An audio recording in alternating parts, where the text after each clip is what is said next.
जय श्री राम दोस्तों। हमारी आज की कहानी है दहेज की मांग। कंचन लाल जोड़े में सजी धजी आईने के सामने बैठी खुद को निहार रही थी।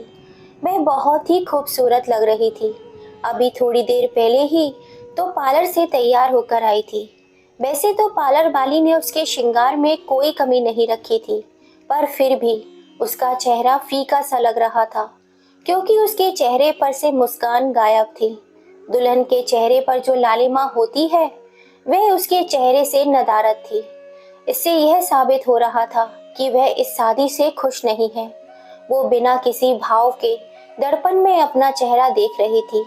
दिल का बहुत गहरा रिश्ता जुड़ गया था उसके साथ आने वाली जिंदगी के ना जाने कितने ख्वाब बुने थे, पर अब हकीकत कुछ और ही थी, जो उसने अपने ख्वाब में भी नहीं सोची थी। तभी कमरे के बाहर दो औरतों की आवाज आई, जो आपस में बातें कर रही थी। पहली औरत बोली, अरे बहन, यह लड़की तो मुंह में चांदी की चम्मच लेकर पैदा हुई है। एक तो इतने बड़े डॉक्टर की बेटी है, और देखो इसका दूल्हा आईएएस अधिकारी है। बड़ी ही भागों वाली है ये छोरी। दूसरी औरत बोली, 40 लाख रखे हैं डॉक्टर साहब ने, और बहुत सारा दहेज भी दे रहे हैं। इतने में तो एक आईपीएस भी तुम दुलाने लग जाए, और इतना दे रहे हैं, इससे तो लगता है लड़की में ही कोई कमी है। पहली औरत बोली, अरे पागल हो गई है क्या बहन, लड़की इतनी अच्छी वकील है। पूरे परिवार में कंचन से सुंदर गुणी लड़की कोई नहीं है।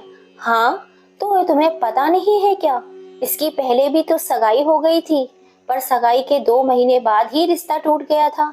लड़की में ही कोई खोट होगा, तभी तो रिश्ता टूट गया था। बड़े भले लोग थे वह, जमींदार थे गांव के, और लड़का तो बॉम्बे में रहता था, वहीं पढ़ता। बहुत ही सुंदर और नेक लड़का था। वह क्या नाम था उसका, अरे याद नहीं आ रहा। हाँ अनमोल, हाँ अनमोल नाम था उस लड़के का। सब पता है मुझे, रिश्ता उन्होंने नहीं बल्कि डॉक्टर साहब ने तोड़ा था।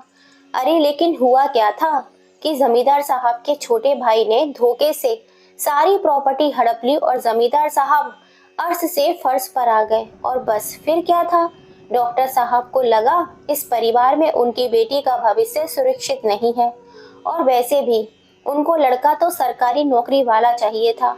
पूरे 1 साल से लड़के देख रहे हैं, तब जाकर सरकारी अधिकारी मिला है। अरे बहन, हमें क्या, चलो हम तो खाना खाने चले, और वैसे भी बहुत ही अच्छा इंतजाम है खाने का। वे दोनों वहां से चली जाती हैं, लेकिन कंचन को उलझन में डाल जाती हैं। वो नहीं जानती थी कि कैसे उन्होंने खुद को इस शादी के लिए तैयार किया था। 2 महीने में ही बहुत लगाव हो गया था उसे अनमोल से। लगाव क्या, अगर प्यार भी कहें तो गलत नहीं होगा। अब उसे पता चला अनमोल के चाचा के धोखे के बारे में, तो उसे बहुत बुरा लगा था। तब वह अनमोल से बात भी नहीं कर पाई। उससे पहले ही उसके पापा ने उससे रिश्ता तोड़ने का फैसला कर लिया, जिसे सुनकर तो कंचन के पैरों तले जमीन ही खिसक गई। उसने बहुत समझाया पापा को, बहुत मिन्नतें की, हाथ जोड़े, लेकिन उसके पापा टस से मस नहीं हुए। उसे सख्त हिदायत भी दे दी कि वह अनमोल से ना तो फोन पर बात करे और ना ही किसी तरह का कोई संपर्क करे। अगर उसने ऐसा किया तो उसे अपने पापा का मरा हुआ मुंह देखना होगा। बहुत मुश्किल था उसके लिए उसके साथ अपने आने वाली जिंदगी के सपने देखे थे। उसे छोड़कर किसी और के साथ घर बसाना मुमकिन नहीं था, पर दिल के रिश्ते पर खून का रिश्ता भारी पड़ गया। पर उसे दहेज वाली बात नहीं पता थी। इतनी बड़ी बात आप हमसे कैसे छुपा सकते हैं पापा, जबकि आप जानते हो कि हमें दहेज लेने और देने वाले बिल्कुल पसंद नहीं है। वह तिल मिला उठी और अपने पापा से बात करने उनके कमरे की तरफ चली गई। वह दरवाजा खोलने वाली ही होती है कि उसके कानों में अंदर चल रही बातें सुनाई पड़ती हैं। यह क्या कह रहे हैं आप? अब इस वक्त हम इंतजाम कैसे कर पाएंगे? देखिए, आप समझने की कोशिश कीजिए। कंचन ने हल्के से दरवाजा खोलकर देखा तो उसके पापा फोन पर किसी से बात कर रहे थे, और उसकी माँ सोफे पर बैठी हुई उनकी ओर देख रही थी। देखिए समधी जी, हमने तो पहले से ही 40 लाख रुपए रखे हैं, और अब आप एकदम से कैसे, इतनी जल्दी हम कैसे कर पाएंगे? देखिए, आप समझने की कोशिश कीजिए। मेरी एक ही बेटी है, और आप लास्ट टाइम पे ऐसा नहीं कर सकते हैं। हेलो हेलो, फोन काट दिया। कंचन की माँ अनीता बोली, क्या हुआ जी, क्या कह रहे थे समधी जी? 40 लाख रुपए और 5 तोला सोना और सभी मेहमानों के लिए अच्छे उपहार होने के बावजूद उन्हें अब गाड़ी भी चाहिए। अब क्या करेंगे हम? पहले ही कंचन की शादी में इतना खर्च हो गया है। अरे हम एक बेटी और भी है, इतना खर्च कैसे कर पाएंगे? पिंकी की भी तो शादी करनी है, फिर राजू की पढ़ाई भी है, कैसे मैनेज होगा ये सब कुछ? पापा यह सब क्या है? आप दहेज के 40 लाख रुपए दे रहे हैं? इतनी बड़ी बात आपने हमसे छुपाई क्यों?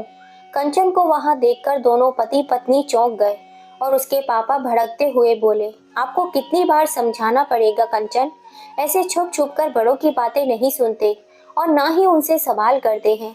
इतनी बड़ी बात हो गई और आप कहते हैं कि हम आपसे सवाल भी ना करें। आप जानते हैं ना कि हमें दहेज शब्द से कितनी नफरत है। हमने कितनी ही लड़कियों को इंसाफ दिलाया है, कितनी ही दहेज के लालचियों को सजा दिलवाई है, और जब बात हमारी है तो हम चुप रहे? नहीं, यह हम नहीं सहेंगे। आप इस घर की बड़ी बेटी हैं कंचन, लेकिन इसका मतलब यह नहीं कि आप हमसे जबान लड़ाएं। आज आपकी शादी है और आप उसी पर ध्यान दें, बाकी की बातों को बड़ों पर छोड़ दें। लेकिन पापा, कंचन और कोई बात नहीं है, आप अपने कमरे में जाइए अभी। एक बात याद रखिए पापा, हम आपकी बेटी हैं, गलत सहना हमारे खून में नहीं है, और हम उन लड़कियों में से भी नहीं हैं जो अपने ही पेरेंट्स को बर्बाद करके अपना घर बसा ले। हम वे हैं जिन्हें अपने पेरेंट्स के साथ एक छोटी सी गुस्ताखी भी बर्दाश्त नहीं है। अगर ऐसा वैसा कुछ भी हुआ ना पापा, तो हम मंडप पे से उठने में देर नहीं करेंगे। बहुत बदतमीज हो गई हैं आप, अभी के अभी अपने कमरे में जाइए। कंचन को इस वक्त वहां से चले जाना ही सही लगा। वह गुस्से में अपने कमरे में आ गई। यह सही नहीं हुआ अनीता। कंचन अब चुप नहीं बैठेगी, इसलिए हमने उन्हें कुछ नहीं बताया था। अब क्या करेंगे हम? जब आपको पता था तो आपने ऐसी जगह उसका रिश्ता क्यों किया जहां इतना दहेज मांग रहे थे? जरूरी थोड़ी है था कि लड़का सरकारी नौकरी वाला ही हो, हम कोई और भी तो देख लेते। हमारी कंचन बेस्ट नहीं, परफेक्ट है, और वो एक परफेक्ट जीवन साथी ही रिजर्व करती है, ऐसा वैसा नहीं। हम बात करेंगे जमाई से और समधी जी से, वह जरूर समझेंगे। कंचन अपने कमरे में आकर अपने बेड पर बैठ गई, फिर एकदम से खड़ी हुई और इधर उधर टहलने लगी। हम ऐसे चुप नहीं बैठ सकते, हमें कुछ तो करना ही होगा। कोई कुछ करे या ना करे, पर हम अपने लिए स्टैंड जरूर लेंगे। पर क्या करें, कुछ समझ में नहीं आ रहा। हम पवन जी से बात करते हैं। हाँ हाँ, यह सही होगा, वह जरूर समझेंगे। क्यों नहीं, वे खुद भी एक IAPS ऑफिसर हैं। आई एम श्योर उन्हें इन सब के बारे में कुछ नहीं पता होगा। वह पवन को फोन लगाती है और वह पवन फोन नहीं उठाता। मैं बार बार ट्राई करती है, लेकिन वह फोन नहीं उठाता। उसके लिए यह कोई नई बात नहीं थी। पवन से उसकी बस मनाम मात्री बात होती थी। जब वह पवन से पहली बार मिली थी तब भी उन दोनों में कोई खास बातचीत नहीं हुई थी। कंचन के बारे में जानने में उसे ज्यादा दिलचस्पी नहीं दिखाई। बस उसने अपनी तारीफों के पुल बांधे कि कैसे उसने अपनी मेहनत करके अपनी पहचान बनाई है। लेकिन कंचन क्या सोचती है और क्या नहीं, यह जानने की कोशिश ही नहीं की। और कंचन के दिमाग में तो बस अनमोल ही था।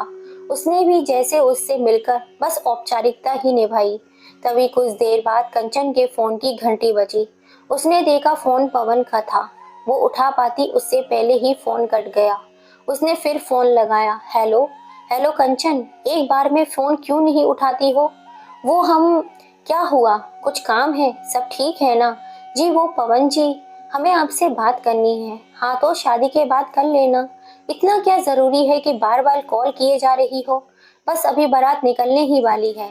पवन जी हमारी बात बहुत जरूरी है, हमें अभी ही की अभी बात करनी है आपसे, प्लीज बहुत जरूरी बात है। ओके, तो मैं वहां पहुंचते ही सबसे पहले तुमसे ही बात करूंगा, ठीक है?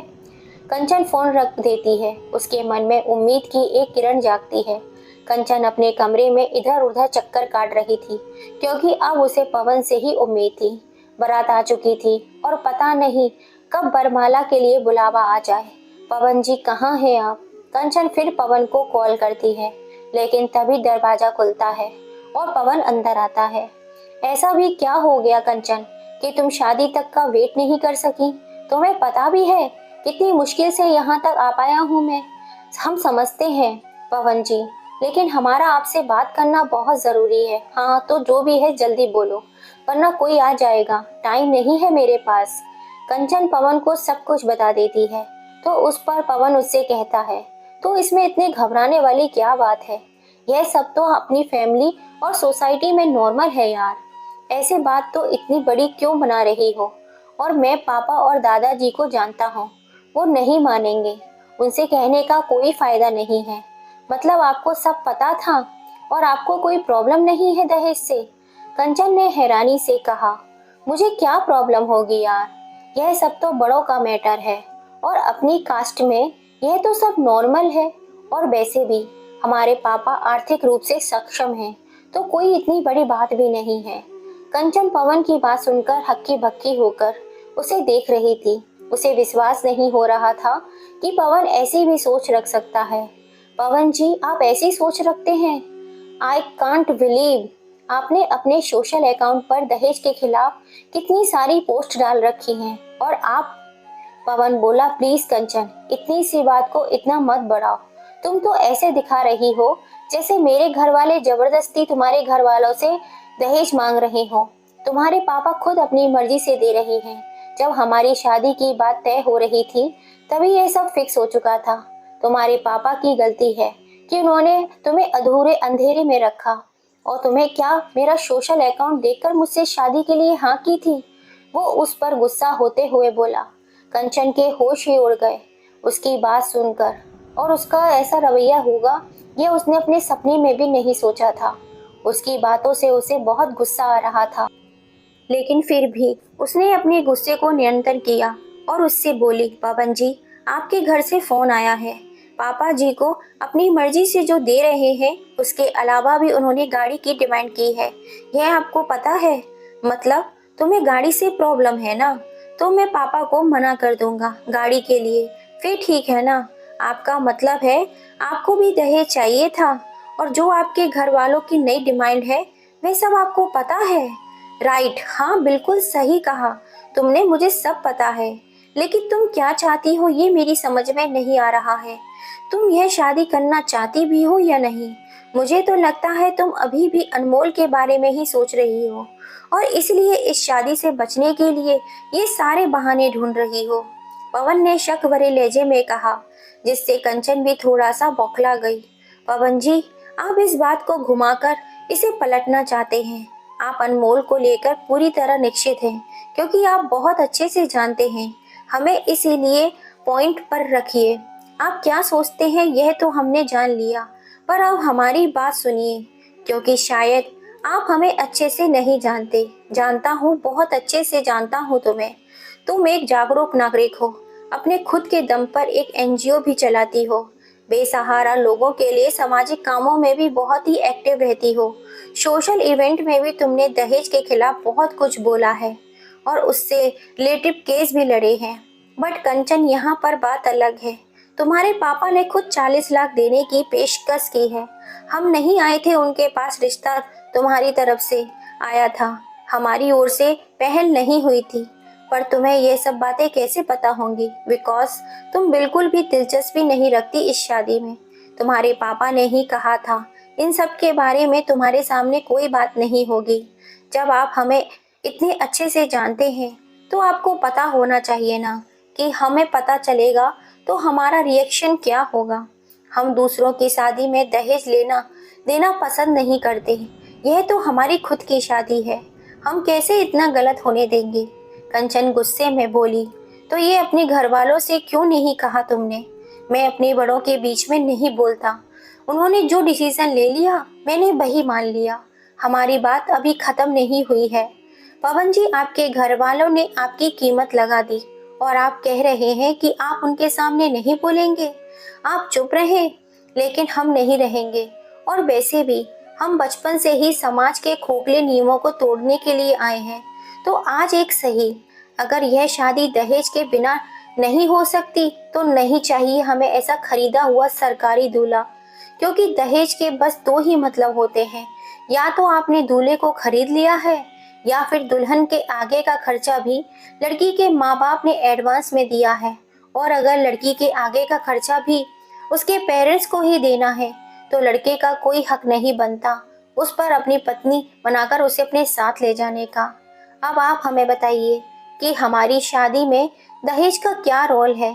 यह आपकी कीमत है या हमारे आगे का खर्च? क्योंकि यह गिफ्ट तो बिल्कुल भी नहीं है। आपने जो अपनी सोशल इमेज बना रखी है वो आप नहीं हो, लेकिन हमने जो हमारी सोशल इमेज बाहर बनाई है वह वास्तविक है, फेक नहीं। कंचन की आंखों में आक्रोश साफ झलक रहा था। डर का तो नामो निशान नहीं था, जो कि पवन साफ साफ देख रहा था। वह समझ गया था ये शादी तोड़ देगी, लेकिन अपने आत्मसम्मान और अपने असूलों के साथ कोई समझौता नहीं करेगी। और अगर ये शादी टूट गई तो उसके और उसके परिवार की इज्जत समाज में क्या रह जाएगी। इसलिए उसने कंचन की कड़वी बातों को ध्यान में न रखकर बात को संभालते हुए कहा, कंचन प्लीज शांत हो जाओ और मेरी बात को ध्यान से सुनो। जल्दबाजी में लिया गया कोई भी फैसला सही नहीं होता। तुम चिंता मत करो, मैं बात करूंगा पापा से, वह मेरी बात जरूर मानेंगे। मैं तुमसे वादा करता हूँ यह शादी बिना दहेज के ही होगी। कंचन उसे हैरानी से देखने लगी, जैसे वह समझने की कोशिश कर रही हो क्या पवन सच में मान गया है। अब ठीक है ना, जैसा तुम चाहती हो वैसा ही होगा। अभी बहुत देर हो गई है, अब मुझे सब ढूंढ रहे होंगे। हाँ आप जाइए। पवन वहां से चला जाता है, लेकिन कंचन की उलझन अब भी बढ़ जाती है। वो समझ जाती है कि उसके पापा ने उसके लिए जीवन साथी चुनने में बहुत बड़ी गलती कर दी। कंचन अपनी सोच में गुम थी। उसे समझ में आ गया था कि उसकी शादी जिससे होने जा रही है उससे उसकी सोच बिल्कुल भी नहीं मिलती। उसके पापा ने जब अनमोल से रिश्ता तोड़ दिया था तब से उन्होंने सोच लिया था कि अब तो कंचन की शादी किसी सरकारी नौकरी करने वाले लड़के से ही कराएंगे ताकि उसका फ्यूचर सिक्योर हो सके। कंचन के मन में अनमोल से दूर होने का गम था और अनमोल के सपने टूटने का गिल्ट भी। इसी बीच उसे होश नहीं था कि उसकी शादी जिससे हो रही है उसके बारे में कुछ जान सके। उसके पापा ने जो भी निर्णय लिया उसने सहज स्वीकार कर लिया। अनमोल उसे बहुत ही पसंद करता था और वो भी उसे। कंचन ने जितने भी सपने अनमोल के साथ देखे थे उससे भी ज्यादा सपने अनमोल ने कंचन के साथ सोचे थे। तभी कंचन के कमरे में से पिंकी आई और कंचन से बोली, दीदी वरमाला के लिए बुला रहे हैं, आप जल्दी से तैयार हो जाओ। तभी पिंकी कंचन के चेहरे की ओर देखती है। दी ठीक हो ना आप? रो रही थी क्या आप? ठीक है, अगर इतना दम घुट रहा है तो क्यों जिद पर अड़ी हो आप? अभी वक्त है, छोड़ दीजिए जिद। पिंकी प्लीज, तुम एक ही बात को बार बार क्यों दोहरा रही हो, जबकि तुम अच्छे से जानती हो इस सब का कोई फायदा नहीं है। वह दोनों बहनें आपस में बातें कर रही थी। तभी गरिमा अंदर आई। लोगों को सीख देना बहुत आसान होता है, लेकिन अब बात खुद पर अमल करने की आई तो अच्छों अच्छों की फट जाती है। गरिमा ने अंदर आते हुए कहा। कंचन उसे असमंजस रजी नजरों से देखने लगी। मैडम भूल गई तुम, मेरे टाइम पर तुमने कितना ज्ञान दिया था। और वैसे भी तू तेरे मन से पूछ के तुम शादी करना चाहती भी हो या नहीं। कंचन ने कहा, क्या यार, तुम लोग मुझे वही राग अलापना शुरू कर देते हो। जिस रास्ते पर चलकर नहीं जा सकते वही तुम रास्ते पर बार बार बतलाते हो। उससे क्या होगा, हमारे जख्मों को कुरेदते हो। सच हमेशा कड़वा ही होता है कंचन, और आज के टाइम पर सबसे बड़ा सच ये है, तेरे दिल में आज भी अनमोल है, तू आज भी उसी से प्यार करती है और ये सब कुछ अच्छे से जानती हो, पर मानती नहीं हो। तुम ये शादी सिर्फ अपने पापा के लिए कर रही हो। तुम्हारे पापा तुम्हारी शादी पवन से इसलिए कर रहे हैं क्योंकि उन्हें लगता है तुम इस शादी में बहुत खुश रहोगी, पर नहीं, तुम खुश नहीं रहोगी, और पवन के साथ तो बिल्कुल भी नहीं। पवन अपनी सफलता के बद में चूर एक घमंडी इंसान, और तुम इतनी सक्सेसफुल होने के बाद भी डाउन टू अर्थ टाइप की लड़की हो। आई एम सॉरी, पर तुम दोनों की कभी नहीं निभेगी। इनफ गरिमा, क्या चाहती हो तुम? हम शादी से भाग जाएं और अनमोल के पास चले जाएं और छोड़ जाएं अपनी फैमिली को एक जिल्लत भरी जिंदगी जीने के लिए, ताकि उन्हें सब उंगली से बताएं कि ये लोग हैं जिनकी बेटी ऐसा काम किया है कि सर उठाकर नहीं चल सकते। यू नो वॉट गरिमा, गरिमा हमारी फैमिली कोई ज्यादा पढ़ी लिखी नहीं थी। दादाजी के पास बहुत पुश्तैनी जमीन है। उन्होंने किसी बुआ चाचा जी को ज्यादा पढ़ने नहीं दिया, लेकिन पापा ने जैसे तैसे उन्हें समझाकर अपनी पढ़ाई पूरी की और डॉक्टर बन गए। जब उनकी जॉब लगी तो दादाजी को बिल्कुल पसंद नहीं आया उनका जॉब करना। लेकिन पापा ने उनके खिलाफ जाकर अपना काम जारी रखा। इतने बड़े डॉक्टर बन गए। दादाजी भी ज्यादा दिन उनसे दूर नहीं रह पके और समय के साथ थोड़ा बदलाव आया। हमारे घर के लड़कों को पढ़ने की, जॉब करने की इजाज़त मिली, पर लड़कियों को बस पढ़ने तक की ही थी। जब हमने वकील बनने का फैसला किया तब उस फैसले के खिलाफ थे, पर हमारी जिद के आगे पापा को झुकना पड़ा। हम वकील तो बन गए, लेकिन हमारे पूरे परिवार की सोच हमारे लिए बदल गई। उन लोगों के हिसाब से हम जब भी अपनी मनमानी करेंगे और कुछ गलत काम भी कर सकते हैं, पर हमने हमेशा उन लोगों को हमारे काम से गर्व महसूस कराया है और अब सबकी सोच बदलने भी लगी है। ये सब समझती हूँ मैं, लेकिन तुम अपने बारे में क्यों नहीं सोच सकती हो? गरिमा, अगर तुम्हारे हिसाब से हम हमारे बारे में सोचे भी ना, तो हमारी फैमिली जो पहले हमारे बारे में सोचती थी, वह सोच उस सोच पर उनकी मोहर लग जाएगी और हमारी बहनों की पढ़ाई शायद रोक दी जाए, क्योंकि इस सब का इल्ज़ाम भी हमारी पढ़ाई पर ही लगेगा। और हम इतने स्वार्थी कभी नहीं हो सकते कि अपने घर वालों की इजाज़त और अपनी बहनों का भविष्य दांव पर लगाकर अपनी खुशियां बनाएं। उसकी बात सुनकर गरिमा भी इमोशनल हो जाती है और पिंकी की भी आंखों में आंसू निकल आते हैं। अरे पिंकी, तुम भी यही अटक रही हो, और गौरी तुम भी। बरमाला के लिए देर हो रही है, जल्दी चलो। आ रहे हैं अंकल जी, गौरी ने कहा। और तुम दोनों अभी से इमोशनल मत हो, अभी तो विदाई में समय है। डॉक्टर साहब ऐसा कहकर तेजी से वहां से निकल जाते हैं। तीनों ही उनकी बात सुनकर खुद को नॉर्मल करती हैं और बरमाला के लिए चली जाती हैं। एक बड़ा सा हॉल, जहाँ की सजावट बहुत ही शानदार थी। स्टेज को बहुत करीने से सजाया गया था। सब दुल्हन का इंतजार कर रहे थे।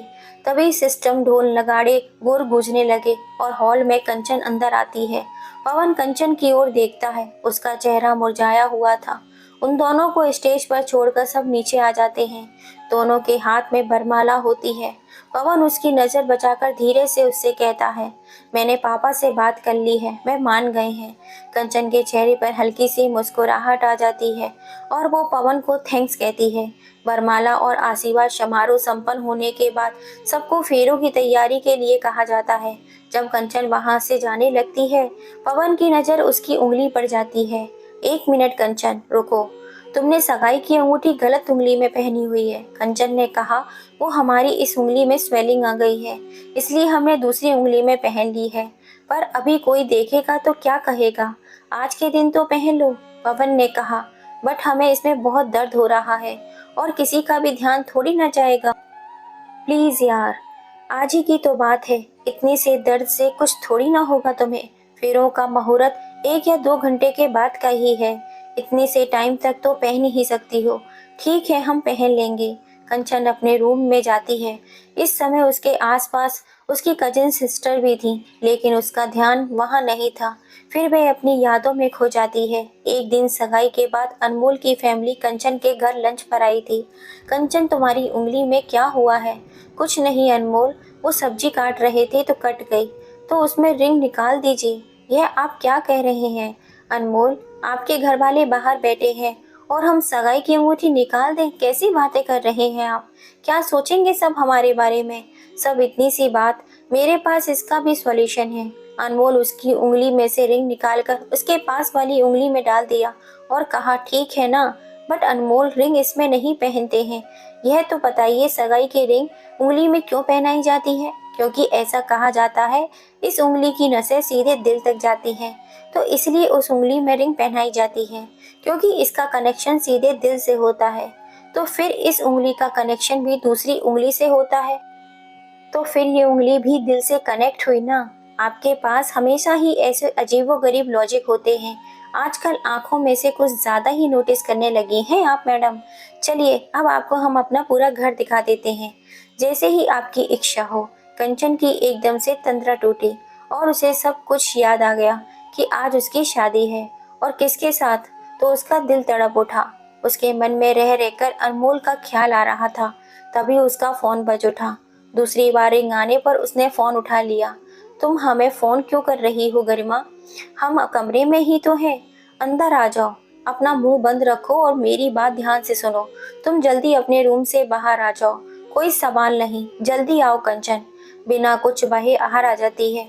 उसके आते ही गरिमा उसका हाथ पकड़कर एक ओर ले जाती है, जहां पर पवन अपने दोस्त से खास दोस्त के साथ बातें कर रहा था। पर वह दोनों एक और खड़े थे और वो वहां से कंचन और गरिमा को नहीं देख पा रहे थे। वैसे तूने बात को तो बहुत अच्छे से हैंडल कर लिया, पर कंचन भाभी को आज नहीं तो कल पता चल ही जाएगा, फिर तू क्या करेगा? दोस्त ने कहा तो पवन बोला, शादी हो जाने के बाद मुझे कुछ छिपाने की जरूरत नहीं कहाँ है, बस जैसे तैसे ये शादी हो जाए। मुझे पता था कंचन को जब दहेज के बारे में पता चलेगा तो उसका रिएक्शन कुछ ऐसा ही होगा। वह इस शादी से पीछे हट सकती है, और अगर ऐसा होता है तो क्या इज्जत रह जाती मेरे परिवार की। इसलिए मैंने और पापा ने कंचन के पापा से इस बारे में बात की, तो पता है उन्होंने क्या किया? उन्होंने कंचन की तरफ से माफी मांगी, और जो वो गाड़ी देने के लिए आनाकानी कर रहे थे उसके लिए भी तैयार हो गए। बस लेन देन का काम कंचन के सामने नहीं होगा। दोस्त ने कहा, वाह बेटा वाह, तूने तो कमाल कर दिया।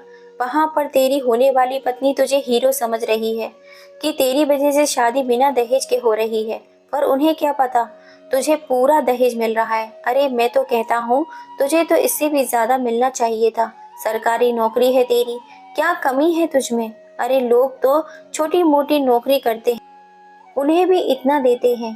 पूछ मत, तेरी तो फिर भी इतनी बड़ी पोस्ट है। पता नहीं तूने भाभी की इतनी बातें कैसे सुन ली। इतने रिश्ते आए थे तेरे लिए, पता नहीं तूने इन्हें ही क्यों चुना, जबकि वे सब तुझे कितना कुछ देने को तैयार थे। उसकी बात पर पवन ने मुस्कुराते हुए जवाब दिया, यार तुम्हें तो जानते हो मेरी फैमिली को, ये लोग अपनी जात बिरादरी में ही शादी करते हैं, और बाकी जो रिश्ते आ रहे थे तो उन सब में लड़की या तो कम पढ़ी लिखी होती थी या सुंदर नहीं होती थी, और मैं किसी गंवार से तो शादी नहीं कर सकता था। अभी कंचन को ही देख, पढ़ी लिखी और सुंदर, आज के जमाने की स्मार्ट लड़की है। और वैसे भी इसकी वकालत तो मैं शादी के बाद पैसे भी छुड़वा दूंगा, बस एक बार ये शादी हो जाए। और हाँ, मैंने रिश्ता कंचन के घर भिजवाया था, एक सोशल इवेंट में देखा था इसे। यह सब सुनते ही कंचन के दिमाग में तो जैसे काम करना ही बंद कर दिया। वो वहां से दनदनाते हुए चली गई, और वहीं गरिमा ने अपना फोन देखा, उसमें अपनी वीडियो बनाई थी, और उसके चेहरे पर मुस्कान आ गई। कंचन अपने पापा के कमरे में आई। वहां पर उसकी माँ, पापा, चाचा, बुआ बैठे कुछ बातें कर रहे थे। कंचन बहुत गुस्से में थी, इतना गुस्सा वो पवन पर थी, उतना ही गुस्सा उसे अपने पापा पर आ रहा था। गुस्से से वहां कांप रही थी। कंचन गुस्से से बोली, हम ये सब क्या सुन रहे हैं पापा? उसकी आंखों में से आंसू बहने लगे। उसकी बात सुनकर सब उसके पास आए। कंचन क्या हुआ बेटे, आप रो रही हैं? क्या हुआ है, बोलिए ना कंचन। अनीता ने उसका चेहरा हाथों में लेते हुए कहा, पर कंचन ने उसके हाथों को नीचे कर दिया। ये तो आप हमें बताइए कि हमने क्या बिगाड़ा है आपका? किस बात की सजा दे रहे हैं आप हमें? क्या हम बोझ हो गए हैं आपके लिए, जैसे आप बस जैसे तैसे हो सके सिर से उतारना चाहते हैं? कंचन, बकवास कर रही हैं आप। यह कोई तरीका होता है बात करने का? नहीं पापा, आज नहीं। आज हमारा तरीका चाहे जो भी हो, आपको हमारी बात सुननी होगी, तो आपको हमारे सवालों के जवाब भी देने होंगे। तभी वहां पर गरिमा भी आ जाती है। कंचन को भी कभी किसी ने भी गुस्से में नहीं देखा था। सबको लगा उसके पापा भी अब बहुत गुस्सा हो जाएंगे, पर वो उसके पास आकर प्यार से बोले, हम जानते हैं आपके सवाल क्या हैं, पर बेटा हम जो भी कर रहे हैं आपकी खुशी के लिए ही कर रहे हैं। पवन बहुत अच्छे हैं, आप उनके साथ बहुत खुश रहेंगी। अच्छे तो अनमोल थे भी ना पापा, खुश तो हम उनके साथ भी रहते, फिर आपने उनसे हमारा रिश्ता क्यों तोड़ दिया? उनके साथ हमारा रिश्ता अनमोल था, पर पवन के साथ हमारा रिश्ता आपने खरीदा है, और खरीदी हुई चीजें अक्सर बिक जाया करती हैं जब उनके भाव खरीदे हुए दाम से ज्यादा हो। कंचन बिटिया, जिंदगी किताबी बातों से नहीं कटती। अनमोल के साथ आपका कोई भविष्य नहीं है। भले ही हमें आज कीमत चुकानी पड़े, पर इस बात की खुशी रहेगी कि हमने आपको सुरक्षित भविष्य दे दिया। आप हमारे जन्मदाता हैं पापा, भाग्य विधाता नहीं। आप हमारे लिए अमृत लेंगे, पर यह जहर में बदल जाए तो इसमें आपका कोई दोष नहीं होगा, क्योंकि हमारे भाग्य में जहर है तो हमें वही मिलेगा। आप कितनी भी कोशिश करें, पर उसे अमृत में नहीं बदल पाएंगे। अगर हमारे नसीब में खुशियां हैं तो वे हमें जरूर मिलेंगी, आपको खरीदने की जरूरत नहीं होगी। और अगर माँ बाप ऐसी खुशियां खरीद सकते हैं ना, तो दुनिया की कोई भी बेटी दुखी नहीं होती। डॉक्टर साहब के पास उसकी बातों का कोई जवाब नहीं था। तभी उसकी बुआ बोली, अरे बेटा, ऐसे रिश्ते बार बार हाथ नहीं लगते। यह रिश्ता उन्हीं की तरफ से आया था। बुआ, हम नहीं गए उनके यहाँ आगे से। देखा कंचन, सरकारी नौकरी वाले लड़के ऐसे नहीं मिलते। तू तो बड़ी नसीबों वाली है जिसके लिए आगे से ऐसा रिश्ता आया है। नहीं चाहिए बुआ हमें ऐसा खरीदा हुआ सरकारी दूल्हा जिसकी कीमत भी उसके घर वालों ने तय कर दी हो, जो अपने फायदे के लिए झूठ बोले। हमें अभी से अंधेरे में ढकेल कर सोच रहे हैं कि आप हमें बहुत अच्छी जगह भेज रहे हैं, पर बिना मांगे दिया जाए वो भेंट होती है, पर मुंह से मांग कर दिया जाए वो भीख होती है। और आप हमें बताइए कि भीख मांगने वाले को क्या कहा जाता है? भिखारी ही कहा जाता है ना। उसकी बात सुनकर सभी निशब्द हो गए। किसी को समझ में नहीं आया कि कोई क्या कहे। तभी उसके चाचा जी ने कहा, हम तुम्हारी बातों को समझते हैं, पर अब घर से बारात लौटी तो घर की क्या इज्जत रह जाएगी बेटा। इसलिए हम तुम्हारे आगे हाथ जोड़ते हैं, ये शादी कर लो बेटा। कंचन ने आस भरी नजरों से अपने बाबा की तरफ देखा और उन्होंने कुछ नहीं कहा। तो उसने अपने चाचा जी के जोड़े हुए हाथों को नीचे किया और अपने आंसू पोंछते हुए बोली, आपकी खुशी के लिए तो हमने अनमोल को छोड़ दिया। यह तो बहुत छोटी बात है। आपकी खुशियाँ, आपकी इज्जत, आपका मान सम्मान हमारी जान से भी ज्यादा प्यारा है। लेकिन आप हमारी शादी पर जो दहेज भीख में दे रहे हैं ना, वह पवन या उनकी फैमिली को नहीं बल्कि हमें सबके सामने हमारे हाथ में देंगे। अगर आपने ऐसा नहीं किया तो हम मंडप पे नहीं बैठेंगे। ऐसा कहकर वे तेजी से वहां से भाग गई और अपने कमरे में आ गई और अपने घुटनों के बल बैठकर फूट फूट कर रोने लगी। उसे बहुत तकलीफ हो रही थी। आज किसी ने भी उसका साथ नहीं दिया। सबको समझ आ गया था कि पवन उसके लिए ठीक नहीं है, लेकिन फिर भी किसी ने इस बात का जिक्र तक नहीं किया, बल्कि उसे ही समझौता करने को कहा। वो इस वक्त अनमोल को बहुत मिस कर रही थी। उसे पता नहीं क्या सूझा कि उसने फोन से अनमोल को कॉल लगा दिया, लेकिन रिंग जा पाती उससे पहले ही उसने फोन कट कर दिया और फिर से सिसकने लगी। उसे उसकी और अनमोल की आखिरी मुलाकात याद आने लगी। एक दिन जब वह मंदिर गई थी तब वह अचानक से वहां अनमोल से मिल गई थी।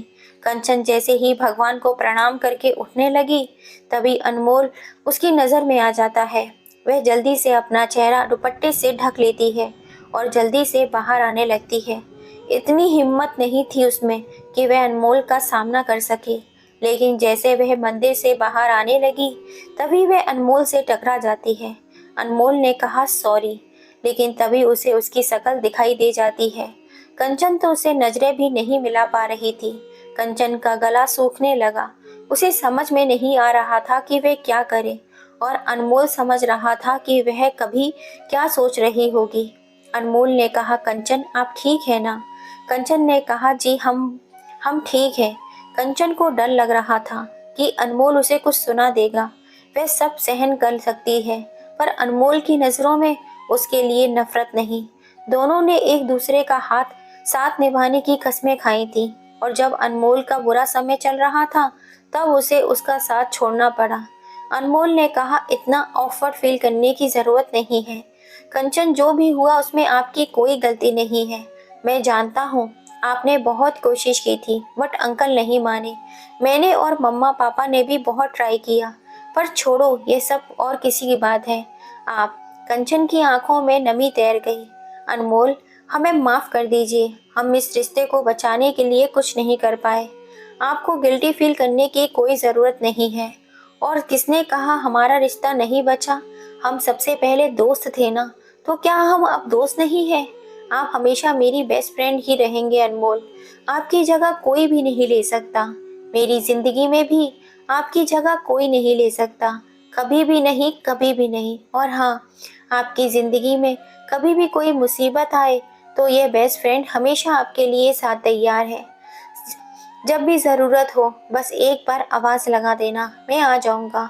कंचन का गला भर आता है, वह कुछ बोल ही नहीं पाती और अनमोल वहां से चला जाता है। तो बस कुछ कदम ही चला होता है कि वापस आया और कंचन को अपने गले से लगा लेता है। फिर बिना उसकी ओर देखे उससे बोला, आपको दुनिया भर की सारी खुशियां मिले। गुड बाय कंचन। उसके एक आंखों से आंसू की बूंद झलक कर कंचन के कंधे पर गिर जाती है, जो उसे महसूस होने लगती है। उसे अलग होकर बिना उसकी ओर देखे ही सीधा आगे बढ़ जाता है। कंचन बेबस खड़ी उसे जाती देख रही थी। वह समझ गई थी कि उसकी आखिरी मुलाकात है। कंचन ने एकाएक अनमोल को कॉल कर दिया। उसने दूसरी बार में फोन उठा लिया। हेलो हेलो कहने की हिम्मत नहीं हो रही थी। क्या कहे उसे खुद ही समझ में नहीं आ रहा था। हेलो हेलो कंचन। उसके मुंह से कंचन सुनकर ही कंचन का रोना फूट गया। उसके रोने की आवाज से अनमोल परेशान हो गया। कंचन सब ठीक है ना, प्लीज रोना बंद कीजिए। लेकिन उसका रोना बंद नहीं हुआ। उधर से अनमोल की आवाज आ रही थी, पर उसने कॉल कट कर दिया। मैं अपने मुंह को ढक कर रोने लगी। उसके रूम में गरिमा और पिंकी आती हैं। गरिमा उसे रोता देख अपने गले से लगा लेती है। चुप हो जा कंचन, देख किसी ने भी हमारे फेवर में कुछ नहीं बोला। वो सिसकते हुए बोली, कोई आपके साथ हो या ना हो, मैं हूँ दी आपके साथ। यहाँ से चली जाइए, जो होगा मैं संभाल लूंगी। पिंकी ने उसका हाथ पकड़ कर कहा, हम कायर नहीं हैं जो भाग जाएं, और न स्वार्थी हैं जो अपने परिवार को ऐसे बीच मझधार में छोड़ जाएं। हमारे साथ जो हुआ सो हुआ, पर तुम्हारे साथ हम ऐसा कभी नहीं होने देंगे। तुम बिल्कुल भी चिंता मत करना। कंचन संभाल खुद को, तुम तो बहुत ही स्ट्रांग हो। नहीं गरिमा, हम बहुत कमजोर हैं। यहाँ पर कुछ गलत हो रहा है, उसके खिलाफ आवाज भी नहीं उठा सकते। हमारे साथ गलत हो रहा है, पर हम कुछ नहीं कर सके, तो हम किसी और के लिए क्या लड़ेंगे। तो वो पवन हमारी वकालत छुड़वाएगा, हम खुद छोड़ देंगे। सब कुछ नहीं हो सकता। हमने अनमोल के साथ भी बहुत गलत किया था। और फिर वह रोने लगी, अचानक बेहोश हो गई और गरिमा ने बहुत मुश्किल से उसे संभाला और बेड पे लिटा दिया। गरिमा गुस्से में उठकर डॉक्टर साहब के रूम में चली गई, जहाँ सब बैठे हुए थे। कैसे लोग हैं आप? आपकी बेटी इतनी तकलीफ में है, सिर्फ आप लोगों की वजह से। बहुत चिढ़ते हैं ना आप लोग अनमोल के नाम से, पर आप भूल रहे हैं अनमोल को कंचन के लिए आप लोगों ने ही चुना था। वह उसका बॉयफ्रेंड था ही था, और जब कंचन को उससे अटैचमेंट हो गया तो आप लोगों ने ये रिश्ता तोड़ दिया। यार गलती आप लोगों की थी, और आज भी आप लोग ही गलत हैं, जिसकी सजा कंचन भुगत रही है। आप लोगों को मैंने वो वीडियो दिखा दिया, लेकिन फिर भी आप लोगों पर कोई फर्क नहीं पड़ा। वो उन सब पर बिखर पड़ी। डॉक्टर साहब ने उसके पास आकर प्यार से कहा, चिंता ना करें गरिमा, आपके दोस्त के साथ कुछ गलत नहीं होगा, जाइए उनके पास। थोड़ी ही देर में उनकी शादी है। गरिमा को कुछ समझ नहीं आया, वह बिना किसी के सवाल के वापस आ गई। कंचन को भी होश आ गया था। तभी कोई उन्हें बुलाने के लिए आया, तो उन दोनों ने उसे वापस ठीक से तैयार किया और भारी मन से उसे नीचे लेकर आ गए। दूल्हे के पास उसे बैठा दिया। दूल्हे का चेहरा सहरे की वजह से ठीक से दिखाई नहीं दे रहा था। कंचन को तो जैसे कोई होश ही नहीं था। वह तो बस एक कठपुतली की तरह, जैसे उसे कहा जा रहा था वैसे किए जा रही थी। जैसे ही कन्यादान किया जाता तो कंचन का हाथ दूल्हे के हाथ में दिया गया, तो उसकी आंखों से आंसू निकल आते, जो कि दूल्हे के हाथ पर पड़ते और उसके हाथ की पकड़ कंचन के हाथ पर कस जाती। और कुछ देर बाद विवाह भी संपन्न हो गया। पंडित जी वर वधू को सबका आशीर्वाद लेने के लिए बोलते हैं, लेकिन तभी पवन के पापा कहते हैं, वर वधू को आशीर्वाद बाद में मिलेगा, पर पहले समधी जी हमें हमारी भेंट तो दे दीजिए। जिस पर डॉक्टर साहब मुस्कुराने लगते हैं। डॉक्टर साहब मुस्कुराते हुए बोलते हैं, समधी जी पहले आशीर्वाद तो दे दीजिए। इस बात पर पवन के पापा भड़कते हुए बोले, देखिए समधी जी, बाकी बातें बाद में, इस बारे में पहले ही बात हो चुकी है। अरे इतना भी क्या जल्दी है, ये सब बात हम सुबह भी कर सकते हैं, अभी तो बारात की विदाई का मुहूर्त है। कैसी बातें कर रही हैं आप डॉक्टर साहब? जब तक 40 लाख रुपए हमारे हाथ में नहीं रख देते, तब तक हम दुल्हन को लेकर नहीं जाएंगे। कंचन का खून खौलने लगा। वो जैसे ही कुछ बोलने को हुई, तभी दूल्हे ने उसका हाथ पकड़ लिया और वह चुप हो गई। पर उसे ये स्पर्श को जाना पहचाना सा लगा, पर उसने कुछ नहीं कहा। फिर आपको गाड़ी भी तो चाहिए थी ना? कंचन के चाचा जी ने कहा। हाँ हाँ, पर 40 लाख रुपए आप दे रहे हैं तो ठीक है, वरना हम अपने बेटे को लेकर जा रहे हैं। हाँ अंकल, बिल्कुल जाइए, पर अपने बेटे को साथ लेकर। मैं अभी लेकर आता हूँ। राहुल कंचन का भाई ऐसा कहकर वहां से चला जाता है और साथ में पवन को लेकर आता है, जो कि बहुत गुस्से में होता है उसे देखकर सब भौचक्के रह जाते हैं और कंचन के तो पैरों तले जमीन खिसक जाती है कि उसकी शादी किससे हो गई। वह अपने पास खड़े दूल्हे के चेहरे से सेहरा हटा देती है, जो उसके चेहरे पर हैरानी और खुशी के मिले जुले भाव आ जाते हैं, क्योंकि वह लड़का और कोई नहीं, खुद अनमोल था। यह सब क्या है और यह लड़का कौन है? और पवन, तुम वहाँ क्या कर रहे हो? और यह लड़का यहाँ कैसे? पवन के पापा उसके पास आकर बोले, मुझे नहीं पता पापा, पता नहीं किसी ने पीछे से मुझे बेहोश कर दिया। वो कंचन के पास आकर बोला, दिखा दी ना तुमने अपनी औकात। मुझे पता था तुम इससे ही शादी करना चाहती थी, इसीलिए इतने नखरे दिखा रही थी। तुमने जो धोखा दिया है ना, उसके लिए तो मैं तुम्हें छोड़ूंगा नहीं, तुम जैसी निहायती। तभी अनमोल बोल पड़ा, कंचन के खिलाफ एक शब्द मत बोलना पवन, वरना जिंदगी भर उन शब्दों के लिए तुम्हें अफसोस रहेगा। डॉक्टर साहब ने कहा, आप कह रहे थे ना समधी जी, आप अपने बेटे को लेकर चले जाएंगे, तो अब किस बात का इंतजार कर रहे हैं? जाइए। पवन और उसके साथी ने बखेड़ा खड़ा करने की कोशिश की, तब राहुल ने कहा, ओ हेलो, ना हो सके जीजा जी, आपका ये वीडियो देखिए और आपके पूजे पिताजी ने जो वचन अभी कुछ समय पहले ही बोले थे, उसका वीडियो अगर हमने पुलिस को दिखा दिया और मीडिया के पास भेज दिया, तो जो बची कुची इज्जत है ना आपकी, वो भी मिट्टी में मिल जाएगी। आपकी सरकारी नौकरी भी जाएगी। जो आपने बोरिया बिस्तर लीजिए और निकलिए यहाँ से। पवन को तो उसकी बात सही लगी। थोड़ी ही देर में पवन और बाकी के लोग वहां से चले गए। अब तो खुश है ना बेटा तू? अब क्योंकि आपका दूल्हा खरीदा हुआ नहीं है। पर पापा, यह सब कैसे हुआ? और अनमोल, आप यहाँ कैसे? हमें तो कुछ समझ में नहीं आ रहा। अनमोल ने कहा, तुम्हें यह सब कुछ अंकल बताएंगे। डॉक्टर साहब ने कहा, जब कंचन तुम रूम से चली गई, तब गरिमा ने वह वीडियो सबको दिखाया, जिससे हमारा दिमाग ठनका। बात दहेज तक तो ठीक थी, पर हमने उनसे पहले ही बात कर ली थी कि कंचन की शादी के बाद भी वह वकालत नहीं छोड़ेगी। लेकिन वह तो अभी भी अपनी बात से मुकर गए थे।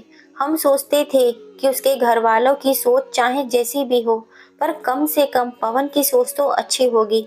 पर हम गलत थे, चाचा जी ने कहा।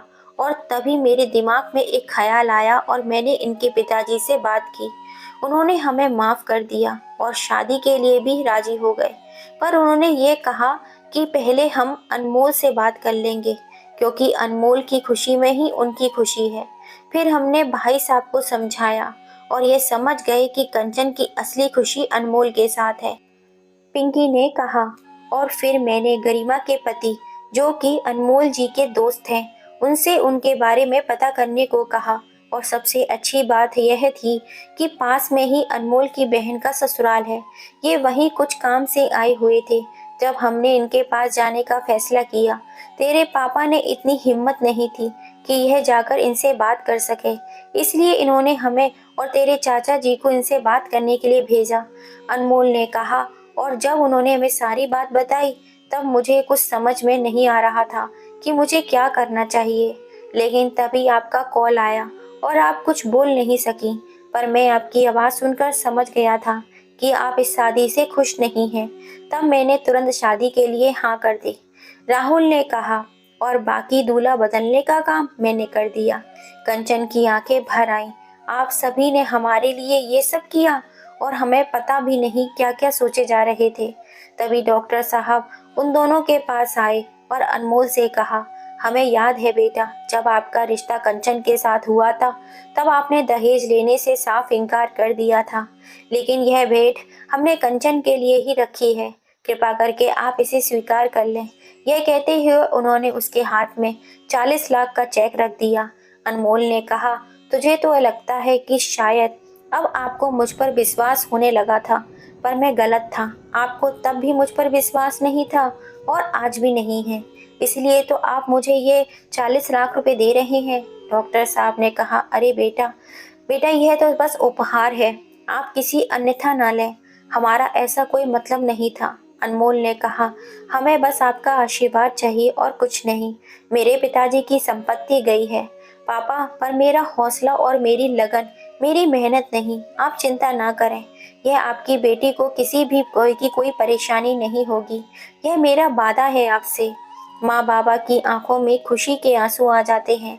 अनीता ने कहा, आप दोनों हमेशा ऐसे ही साथ रहिए। आप पुरानी बातों को ध्यान में ना रखें। जो भी कुछ हुआ उसमें कंचन की तो कोई भी गलती नहीं थी। उन सब के लिए हो सके तो हमें माफ कर दीजिएगा और हमारी बेटी का ध्यान रखिएगा। अनमोल कंचन को लेकर बॉम्बे जा रहे थे।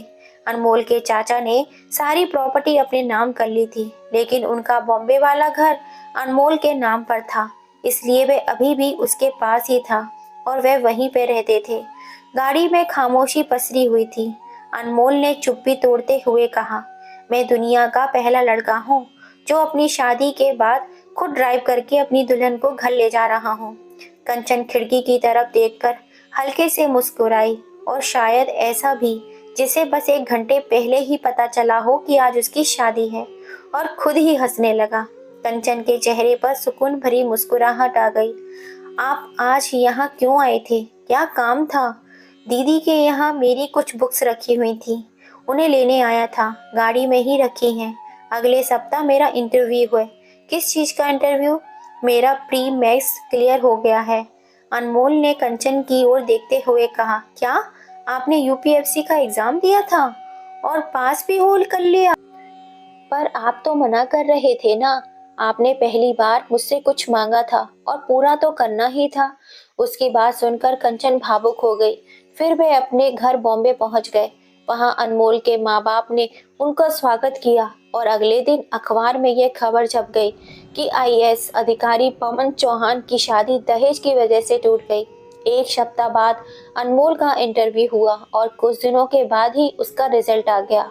उसने पहले ही अटेम्प्ट में यूपीएससी क्लियर कर ली। सब लोग उसके लिए बहुत खुश थे कि वह एक आईएएस ऑफिसर बन गया। एक दिन अनमोल कंचन से बोला, कंचन, आपकी किस्मत में था तो सरकारी दूल्हा, तो देखिए मेरी जॉब भी लग गई। जी नहीं, हमारी शादी के समय आप सरकारी अधिकारी नहीं थे, आप एक आम आदमी थे। मतलब हम सरकारी पति हैं। जी नहीं, आप बस हमारे पति प्राइवेट पति हैं। अनमोल और कंचन दोनों मुस्कुराने लगते हैं। अनमोल ने ट्रेनिंग के बाद अपना काम संभाल लिया, तो वहीं कंचन अब बहुत बड़ी वकील बन चुकी थी। दोनों अब बहुत ही खुशहाल जिंदगी जी रहे थे। दोस्तों, अपनी बेटी की खुशी के लिए एक पिता ने अंत समय में जो फैसला लिया, वो सही था या गलत? अपनी राय हमें कमेंट करके जरूर बताइएगा। पिता के एक फैसले ने बेटी की जिंदगी बदल दी, उसकी जिंदगी में ढेर सारी खुशियां भर दी। ऐसे पिता को सलूट करना चाहिए। अगर आपको कहानी पसंद आई हो तो ज़्यादा से ज़्यादा शेयर कीजिएगा, लाइक कीजिएगा, सब्सक्राइब कीजिएगा। फिर मिलेंगे। जय श्री राम।